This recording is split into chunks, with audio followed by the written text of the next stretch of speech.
Hi friends, welcome to Rithya vibe. இன்றைக்கி நம்ம பீக்கங்காய் தோலில் துவையல் பண்ண போகிறோம். இனிமேல் பீக்கங்காய் வாங்கினா தோலை தூக்கி போடாதீங்க. கண்டிப்பாக இந்த ரெசிபியை ட்ரை பண்ணி பாருங்கள். கடாயில் எண்ணெய் சேர்த்துக்கலாம். எண்ணெய் சூடானதும் ஒரு ஸ்பூன் கடலைப்பருப்பு, ஒரு ஸ்பூன் உளுந்தம்பருப்பு எண்ணெயிலே நல்லா வறுத்துக்கோங்க. அது கூடவே ஒரு 5-6 பல் பூண்டு சேர்த்துக்கலாம். சின்ன வெங்காயம் சேர்த்துக்கோங்க.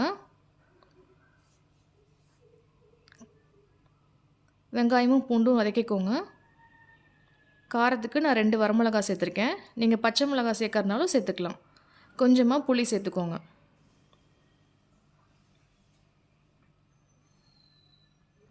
வெங்காயம் பூண்டு நல்லா வதங்கினதுக்கப்புறம் ஒரு சின்ன சைஸ் தக்காளி சேர்த்துக்கலாம். உப்பு போட்டுக்கலாம். உப்பு போட்டு வதக்குனா சீக்கிரமாக வதங்கிடும். நல்லா வதங்கினதுக்கப்புறம் நம்ம பீக்கங்காய் தோலை சேர்த்துக்கலாம்.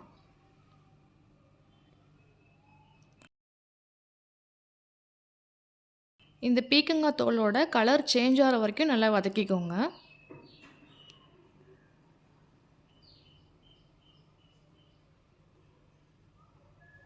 பாருங்கள், கலர் நல்லா சேஞ்ச் ஆயிடுச்சு. இதை கூல் பண்ணி மிக்ஸி ஜாருக்கு ட்ரான்ஸ்ஃபர் பண்ணிக்கலாம்.